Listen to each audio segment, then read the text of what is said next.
ბრუნდებით პირდაპირ ეთერში და გადაცემის სტუმრები არიან ადამიანები, ვინც მოწმის სახით მონაწილეობენ ჩვენი დროის ერთ-ერთ ყველაზე სკანდალურ საქმეში, ეს არის ციანიდის გახმაურებული საქმე. პირველი პირდაპირ ეთერი პროკურატურის ახლად დასახელებული მოწმე ადვოკატი ლილიკო გელაშვილი და ასევე ადვოკატი და პროკურატურის მოწმე ირმა ჭკადუა არიან ჩვენი გადაცემის სტუმრები. მოგესალმებით, ქალბატონო ირმა, ქალბატონო ლილიკო, დიდი მადლობა, რომ მონაწილეობთ გადაცემაში. ჟურნალისტი ირაკლი მამალაძე, ერთ-ერთი მთავარი მოწმე, ასევე ჩაგვერთვება გადაცემის მსვლელობისას პირდაპირ ეთერში და ისიც გააკეთებს განმარტება, უპასუხებს ჩვენ შეკითხვებს. თქვენ ხართ ამ საქმეში ერთ-ერთი მოწმე, რომელიც არ ჩანდა აქამდე, ლილიკო. ეს არის თქვენი პირველი პირდაპირ ეთერი. დიდი მადლობა ამისთვის. რა ხდება ამ საქმესთან დაკავშირებით? რა გაქვთ? რასთან გვაქვს საქმე? გამარჯობათ, მოგესალმებით, პირდაპირ ეთერია მართლაც და საერთოდ აქამდე არ გაჟღერებულა ჩემი სახელი და გვარი მიუხედავად იმისა, რომ სოციალურ ქსელში პირველი დღიდანვე რაც ეს ფაქტი ჩემთვის გახდა ცნობილი, მე ამის შესახებ დავწერე, დავაფიქსირე ჩემი პოზიცია, შეგვიძლია ნახოს მსმენელმაც, ეს არის 24 იანვარს გავაკეთე პირველად ამასთან დაკავშირებით. ანუ ეს იყო ის დღე, როდესაც პირველად შევხვდით ირაკლი მამალაძეს, შევხვდით ეს მოხდა მისი ინიციატივით, ირაკლი დაგვიკავშირდა ჩვენ ქალბატონ ირმას და მე ერთად ვიყავით, როდესაც გააკეთეს არის და გთხოვა რომ შევხვდეთ ძალიან მნიშვნელოვან საკითხთან დაკავშირებით. ასე შედგა ჩვენი შეხვედრა, სადაც ვილაპარაკეთ გარკვეულ თემებზე, მან მოგვაწოდა გარკვეული ინფორმაცია, მაგრამ ეს არ იყო რაღაც ისე დაზუსტებული ინფორმაცია, ის გამოთქვამდა შიშ და ვარაუდს, რომ რაღაც ძალიან შეიძლება ცოტა ცუდი რაღაც ხდებოდა. აი ასეთი ზოგადი ფრაზით შემოიფარგლებოდა. ნუ ჩვენ რა თქმა უნდა ახლა იურისტები ვარ და დავსვით კითხვები, რომ რა იგულისხმებოდა ამ რაღაც ცუდში, მაგრამ გარკვეული პერიოდი ის თავს იკავებდა, მაგრამ შემდეგ გვითხრა. აი 24 იანვრიდან შეგვიძლია გითხრათ, რომ თითქმის არ გვძინებია, ისეთი შოკის მომგვრელი იყო ის ინფორმაცია, რაც მან მოგვაწოდა, მაგრამ შოკის მომგვრელის მიუხედავად, რა თქმა უნდა, ჩვენ აპრიორად არ ჩაგვითვლია მაშინვე, რომ ეს იყო რაღაც უტყუარი ინფორმაცია და ჩვენ ამით იყო გამოწვეული, რომ გაგრძელდა ეს და დროში გაიწელა. აი ამის შემდეგ არის, როდესაც ერთ-ერთი რამოდენიმე მტკიცებულება წარმოგვიდგინა ჩვენი, როცა უსვამდით კითხვას, რომ რა დამატებით რა შეეძლო ამ თემასთან დაკავშირებით, ეთქვა, მან წარმოგვიდგინა რამოდენიმე მტკიცებულება, რომელთა ვერც შინაარსზე და რა მტკიცებულებები ამაზე ჩვენ ვერ ვისაუბრებთ, გამომდინარე იქიდან, რომ მიმდინარეობს ამ ეტაპზე გამოძიება.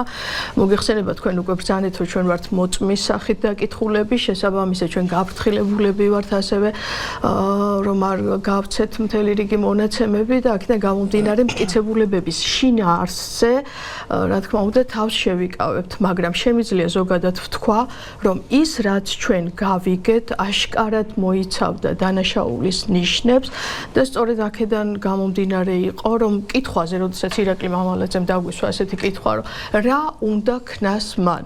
ნუ არ ვიცი, შეიძლება თქვენთვის რომ მოემართა როგორც ჟურნალისტისთვის გერჩიათ, რომ გამოსულიყო ტელევიზიით, ან სხვა პროფესიის წარმომადგენლისთვის, მაგრამ ჩვენ იურისტებს მოგმართა, ადვოკატებს გითხრა და რა თქმა უნდა, ჩვენი პირველი რჩევა გამომდინარე იქიდან, რაც გვაჩვენა მან და რაც მიგვაჩნდა, რომ აქ იყო ძალიან საგანგაშო და დანაშაულის ნიშნების შემცველი მონაცემები, ჩვენ მას ვუთხარით, რომ აუცილებლად უნდა მიემართა სამართალდამცავი ორგანოებისათვის, თუნდაც მთავარი პროკურატურისათვის.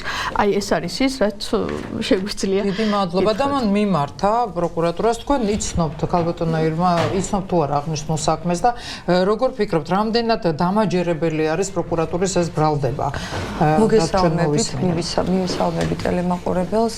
ეს არის ძალიან მძიმე საქმე და ქალბატონმა ლილიკომ აღნიშნა, რომ მართლა ბოლო ალბათ 3 კვირის განმავლობაში ნამდვილად არ გვძინავს, იმიტომ რომ მას შემდგომ რაც გავიაზრეთ რა ხდებოდა და რასთან მქონდა საქმე, ეს იყო შოკის მომგვრელი და ნამდვილად წარმოუდგენელი იყო, რომ გამეფიქრებინა, რომ ვინმე ადამიან შეეძლო ეფიქრა იმ ყველაფერზე, რაც ჩვენ ირაკლი მამალაძემ გვაჩვენა და რჩევა გკითხა.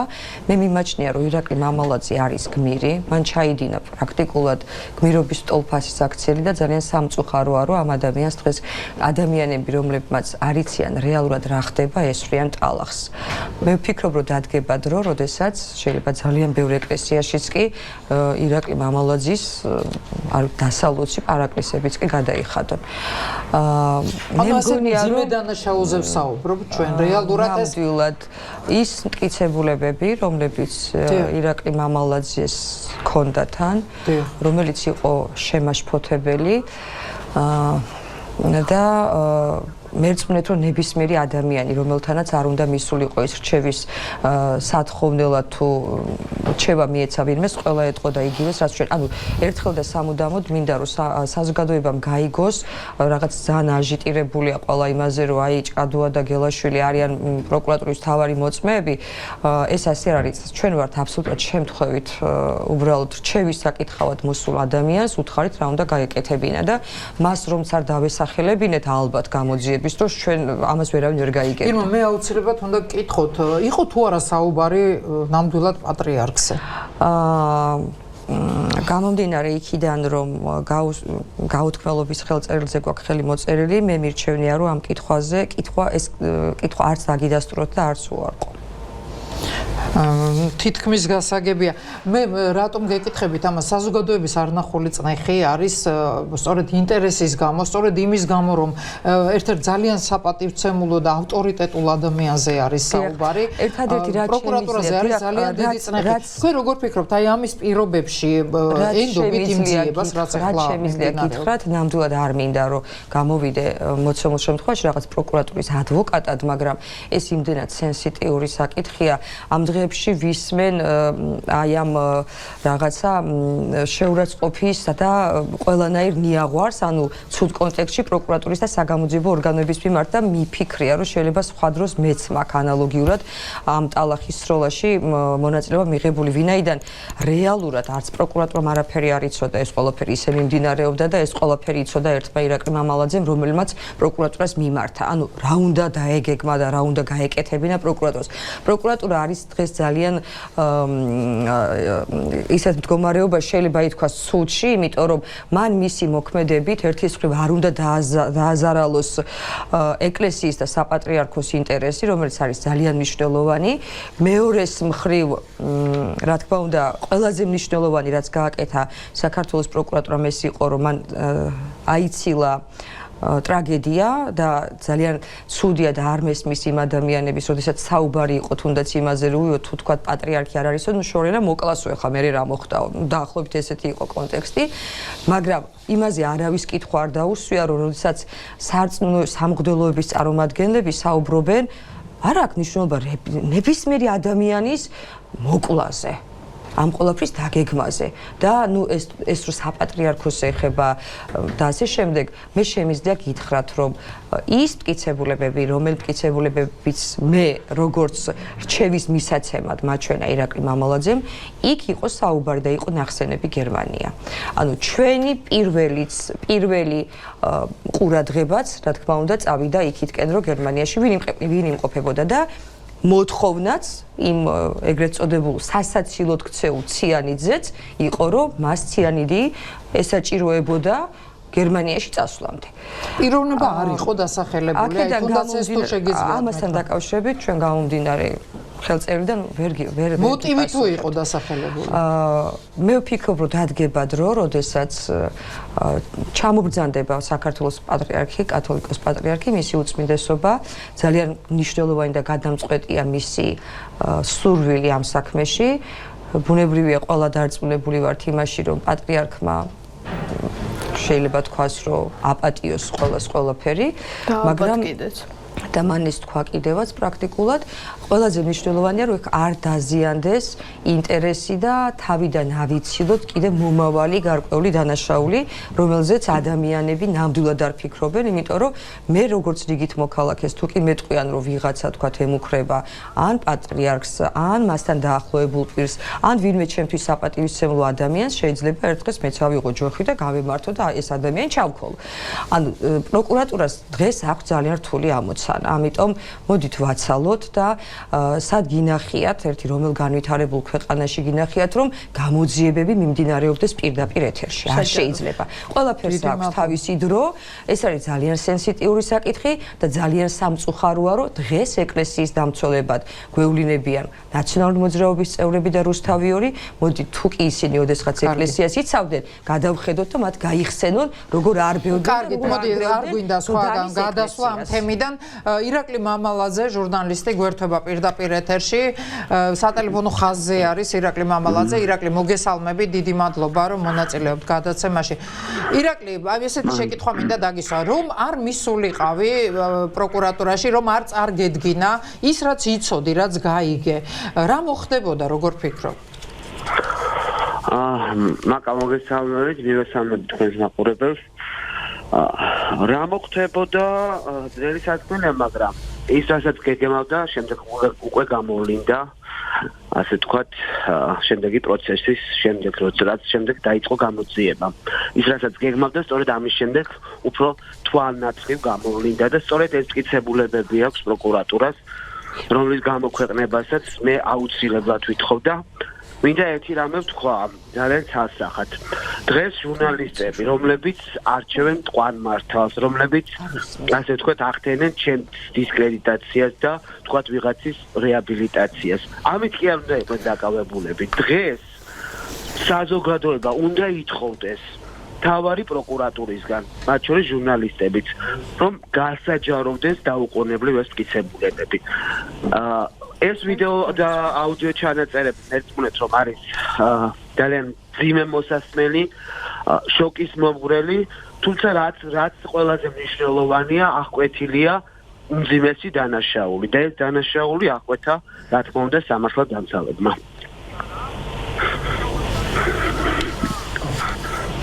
ირაკლი, რამძიმე დანაშაულზე საუბრობ, შეგიძლიათ რო გითხრა პირდაპირ?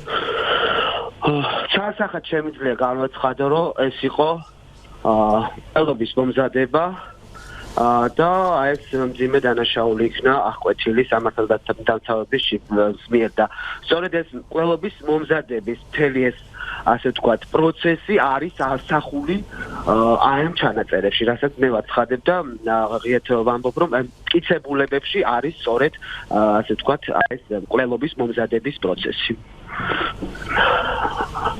პირველად ვაცხადებ ამას თქვენ გადაცემაში და ცოტა ვღელავ და იმედია გამიგებს მაყურებელიც. ვის მკვლელობაზე არის ირაკლი საუბარი, შეგიძლია გითხრა, ვისი მკვლელობა თქვენ? მე მაკა სამწუხაროდ უკვე დავიღალე ამ სიტყვის თქვით და მაქვს გაუთქმელობაზე ხელი მოწერილი, თუმცა ეს ასახად უკავშირდება უფრო სწორად უკავშირდება პატრიარქს და შესაძლოა მის გარემოცვასაც.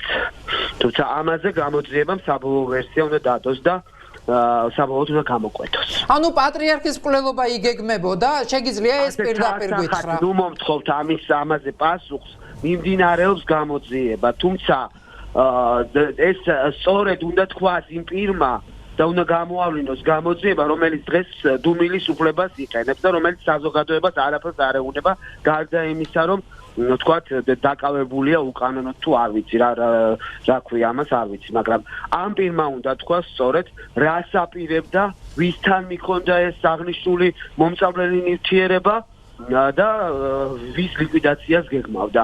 ამაზე სწორედ გამოძიებამ და მან უნდა ისაუბროს, თუმცა ცალსახად კონტექსტი და შინაარსი ამ დანაშაულის დაგეგმის სწორედ ამაზე მიუთითებს, რომ ყელობა იგეგმებოდა პატრიარქის და მისი გარემოცვის, ასე ვთქვათ, უახლოესი გარემოცვის წინააღმდეგ, პირების წინააღმდეგ. თუმცა ეს კონკრეტულად უნდა გამოკვეთოს გამოძიება. ირაკლი, რამდენად სწორი იყო გაუთქმელობაზე რომ ხელი მოაწერე და ითხოვ თუ არა რომ გასაჯაროვდეს ის მასალა, რაც აქვს? იცით რა, ეს მასალა თუ არ გასაჯაროვდება, მე რამდენიც არ უნდა გელაპარაკოთ თქვენ. ამაში მე ვერავის ვერ დავარწმუნებ.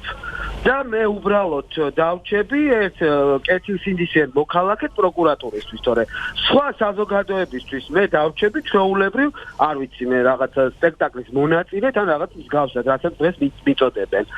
მე კიდევ ერთხელ ვაცხადებ, მე მოვიხატი ჩემი მოქალაქეობრივი ვალი. ვიტყვე უმძიმესი დანაშაულის მომზადების შესახებ. მივედი ამის შემდეგ ქალბატონ ლილიკოსთან და ქალბატონ ირმასთან ვთხოვე მათ რჩევა, მე კატეგორიულად წინააღმდეგი ვიყავი თავიდან წავსულიყავი პროკურატურაში ან რომელიმე საგამოძიებო უწყებაში. თუმცა იმდენად ასე ვთქვათ, დაიძაბა სიტუაცია შემდეგ და იმდენად გამოიკვეთა რაღაცები, რომ ამაზე წასვლა მომიწია და ძალიან ძიმია ჩემთვის ადამიანურად კარგად გამიგეთ, როცა ამხელ ადამიანს რომელიც არ იყო ჩემთვის უცხო, ნამდვილად ის არ არის ჩემს სისხლის ნათესავი, მაგრამ იცით რომ გარკვეულ ნათესაურ კავშირი გვაქვს ჩვენ, თუმცა მე მის არც ერთ ოჯახის წევრს არ ვიცნობ, მხოლოდ მამა გიორგის, ძალიან ძიმე იყო ჩემთვის მისი მხილება. თუმცა მე სხვა გამოსავალი არ მქონდა და აქვე ვიტყვე, ვინც არ უნდა გამამტყუნოს. ჩემი საკუთარი ძმა. ფაქტიურად ირაკლი მამალაძემ ეს წუთია დაადასტურა, რომ სწორედ პატრიარქზე იგეგმებოდა პატრიარქის ლიკვიდაცია იგეგმებოდა, ჩემთვისაც ძალიან მძიმე არის ეს. ვერ ვიტყვი, არცახაც ვერ ვიტყვი, თუმცა ამას ვერავინ ვერ გამორიცხავს. ეს ამ ეტაპზე ამას ვერავინ ვერ გამორიცხავს, რადგან სრული სურათი სწორედ აი ესე იქნება და კონტექსტიც სწორედ ასეთია, რომ ამძიმესი დანაშაული იგეგმებოდა მისი უწმინდესობის წინააღმდეგ. დიდი მადლობა ირაკლი, რომ მონაწილეობდი გადაცემაში. ირაკლი მამალაძე ჟურნალისტი და მთავარი მოწმე გვერდებოდა პირდაპირ ეთერში. და ბოლო კითხვა მინდა დაგისვათ, რამდენად მართებული იყო, რომ დეკანოზი გიორგი მამალაძე აი ესე პირდაპირ აიღეს და დააპატიმრეს. სახალხო დამცველმა თქვა სხვათა შორის, რომ უდანაშაულობის პრეზუმპცია იყო დარღვეული, სწორედ ეთანხმები თუ ჩანონოაშოს? არა, უდანაშაულობის პრეზუმპცია ვერ იქნებოდა დარღვეული, იმიტომ რომ ეს ბრალდებამ განავრცო ეს პრეს-რელიზი, ბრალდება შეუძლია განაცხადოს რა შისდებენ ბრალს ვიც დააკავეს.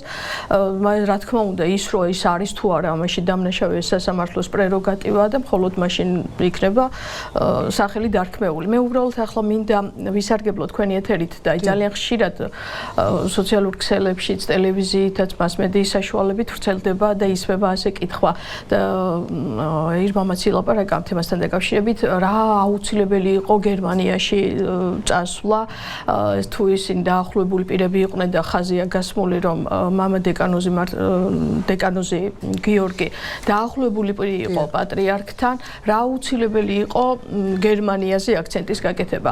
აი, მიუხედავად იმისა, რომ ჩვენ რაღაც დეტალებზე ვერ ვისაუბრებთ, მე შემიძლია გითხრათ ერთი რამ, რომ უკვე აღნიშნე ერთი რიცხვი 24 იანვარი. 24 იანვარს არის ის დღე, როდესაც ჩვენთან მოვიდა ირაკლი მამალაძე, მაგრამ ირაკლი მამალაძისთვის ეს ინფორმაცია მანამ იყო ცნობილი, რაღაც დეტალები ის არის, როგორც თვითონ მამა გიორგიმაც აღნიშნა და ადვოკატებს დააბარა, მისი ძალიან საკმაოდ ახლობელი, თუ არა სისხლისნაცემ, მაგრამ ძალიან ახლო ურთიერთობა ჰქონდათ მათ ერთმანეთთან. ის ძალიან ბევრ სტატიას წერდა სწორედ მათი შეკვეთით, სხვადასხვა მეუფეებისა და მამაოების წინააღმდეგ. ამიტომ ეს იყო ერთი წრე, უბრალოდ ირაკლი მამალაძის მხოლოდ მას შემდეგ, რაც ამ ურთიერთობის დროს გამოიკვეთა ეს მიმართულება, კონკრეტულად ციანიდან დაკავშირებით, კალიუმის ციანიდან დაკავშირებით ამას თხოვდნენ და ასე შემდეგ, ახლა მე მართლა დეტალებში არ ჩავყრმავდები. აქ არასდროს ნახსენები არ იყო დასაწყისში გერმანია და არც ასე მოკლე დროზე არ იყო აქ გათვლა, უბრალოდ უნდა ეშოვა ვთქვათ ვიღაცას, მაგრამ რასთან დაკავშირებით ვამახვილებ ყურად. გერმანიაზე ხაზი გაესვა თქვენ საზოგადოებისათვის ცნობილია, რომ პატრიარქი არსად არ აპირებდა, არ ვიყავდათ ყოველ შემთხვევისათვის პატრიარქი იყო აქ მკურნალობდა. პირველ თებერვალს ორში გაემგზავრა გერმანიაში, პირველ თებერვალს გახდა ცნობილი, რომ პატრიარქი მიბრძანდებოდა მისი უწმინდესო მგონი და პირველში გახდა ცნობილი, რომ ის წაიყვანეს. შეიძლება არა ვცდე, ანუ ერთი დღით ადრე გახდა ცნობილი გვიან და აი სწორედ მას შემდეგ, რაც პატრიარქი გაემგზავრა გერმანიაში, როგორც ირაკლი გვეუბნება, მამალაძე მოვიდა ჩვენთან და გვითხრა, მისთვის შემაშფოთებელი რა იყო ყველაზე მეტად და რისთვის მივურჩიეთ ჩვენს რომ მიემართ სამართალდამცავი ორგანოებისთვის, რომ სწორედ ამ დღიდან მას უკვე კონკრეტულად ეუბნებოდა, რომ უკვე სასწრაფოდ აუცილებელი იყო ციანიდი გერმანიაში წასვლამდე, რომ მამა გიორგი უნდა გამგზავრებულიყო გერმანიაში და მანამ უნდა ეშოვა, ანუ მერი არა, მანამ. აი აქ იცით რა არის, თითქოს დავიწროვდა, წრეც ანუ გერმანია სპეციალურად იყო შერჩეული? არა, გერმანიაზე მანამ არც ერთხელ არ იყო საუბარი. უბრალოდ რახან დაემთხვა და პატრიარქი წავიდა გერმანიაში, აი ამის მერე გაჩნდა, რომ რაღაც დროში თითქოს შემოიზღუდა ეს და გერმანიაში წოსვლამდე უნდოდა მას უკვე. ის მიემგზავრებოდა და გამგზავრებამდე უნდა ეშოვა ციანიდი. ლილიკო, ერთ-ერთი მთავარი რაც ეჭვს იწვევს და შეკითხვა არის, ალბათ გეკნებათ გაგონილი ეს შეკითხვა, არის ის, რომ ადამიანი ურეკავს მეორე ადამიანს, ვისაც დაუშვათ ენდობა თუნდაც და ეუბნება, რომ მე უნდა აი მოვკლა ესეთი და ესეთი ადამიანი და მჭირდება ციანიდი მაშინ. არა, შემოკარგო, ეს არ ხდება. ეს როგორი იყო რეალურად? ძალიან სამწუხაროა, რომ ეს საქირკილო და სასაცილოდ გახადეს არ ვიცი, ყველაზე ძვირფასი, რაც ფიქრობ, რომ საქართველოს გააჩნია, ეს არის უწმინდესი. იმის ირგვლივ განვითარებულ მოვლენებზე ამ კონტექსტში საუბარი არის სამარცხვინო. და საუბრობენ ვინ? ახლა თუ გადავხედავთ მართლა სოციალურ ქსელებს, ხო, ძირითადად ეს აბუჩა დაგდებით, ან ხმალაღებული ეკლესიის დამცველები გახდნენ ადამიანები. არის საუბარი. ირმა, ეს არ არის მხოლოდ კილიკი.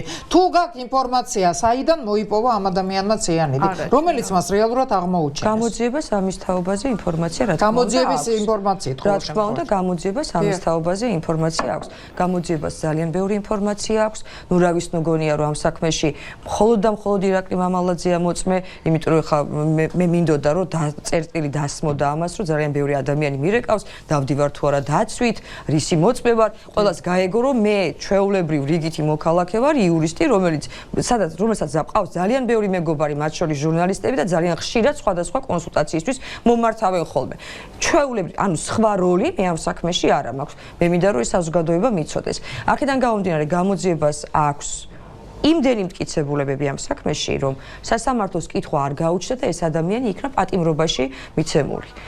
ანუ დაპატიმრებული. აქედან გამომდინარე, ადამიანების დაკავება შეიძლება მალე ვიხილოთ. მე ვერ გეტყვით, მე არ ვიცი გამოძიების კონკრეტული მასალები იმის იქით, რაც მე სანამ ანუ გამოძიებას მიმართავდა ირაკლი მანამდე რასაც გავეცანი, იმის გარდა მე მას შემდგომ შეიძლება ლილიკო ამბობს, თქვენთვის არის რაიმე ცნობილი? შეიძლება კიდევ სხვა ადამიანების დაკავება გავეცანით თქო მე რასაც გავეცანით ხოთორე ჩვენი მოწმის დაკითხვის შემდეგ რა თქმა უნდა გამოძიების მასალები ჩვენთვის უცნობია და წარმოუდგენა არ აქვს უბრალოდ ჩვენც ვენდობით და ვეყრდნობით იმ პრეს რელიზს და იმ ბრიფინგს რომელიც გააკეთა ბატონმა ირაკლი შოთაძემ და რაც განაცხადა მან რომ გამოძიებას რა თქმა უნდა დარწმუნებულად ექნება იმიტომ რომ ის რაც უკვე ჩვენ გქონდა რასაც ჩვენ გავეცანით, ვიდრე გამოძიება დაიწყებოდა, უბრალოდ შემიძლია ვთქვა, როგორც იურისტმა, რომ უკვე იყო იქ ძალიან ისეთი რამოდენიმე დანაშაულის ნიშნები. ეს არის შემთხვევა, როდესაც აი აბსოლუტურად ვენდობი პროკურატურას და მეწოდება პროკურატურა ისეთ მდგომარეობაშია, ვინაიდან მე ვიცნობ იმას, რაც არადგინეს მათთან. აქედან გამომდინარე ძალიან სამწუხაროა და ხშირად იმსახურებს პროკურატურა ნამდვილად კრიტიკას და ჩვენგან ეს ბევრს მოусმენია, მაგრამ ეს ის შემთხვევა, როდესაც მე სრულად ვენდობი. ნამდვილად ვერავის ვერ მოვახვევ თავს, მაგრამ ერთი რამე ვიცი, რომ მას შემდგომ რაც ისინი ნახავენ, იმ მასალას, რომელსაც ალბათ პატრიარქთან შეთანხმებით და არავითარ შემთხვევაში სხვანაირად არ შეიძლება, ეს არის ძალიან განსაკუთრებული საქმე. გასაჯაროდება, ანუ რაიმე მასალა. არა, მე იმედი მაქვს, რომ პატრიარქთან შეთანხმების შემდეგ, მას შემდეგ რაც მისი უწმინდესობა ჩამობრძანდება, მასთან შეთანხმებით აუცილებლად ექნებათ მათ ბუნებრივია კომუნიკაცია, აქ აუცილებლად გასათვალისწინებელი იქნება ყველა შემთხვევაში პატრიარქის სურვილი და პატრიარქმა არ უნდა ინერვიულოს ამ ყველაფერზე. მე ვფიქრობ, რომ საქართველოს მთავრობამ პროკურატურამ გააკეთა ყველაზე მნიშვნელოვანი, რომ ყველაზე მნიშვნელოვანი ადამიანი არის ჯანმრთელად დღეს. დიდი მადლობა. ნახოთ როგორ განვითარდება მოვლენები. პატრიარქი თბილისში ორშაბათს დაბრუნდება. ადვოკატები ლილიკო გელაშვილი, ირმა ჭკადუა იყვნენ ჩვენი გადაცემის სტუმრები. ეს იყო პრიორიტეტი. მე გახლავართ მაკარაზმაძე და ორშაბათამდე გემშვიდობებით. მადლობთ.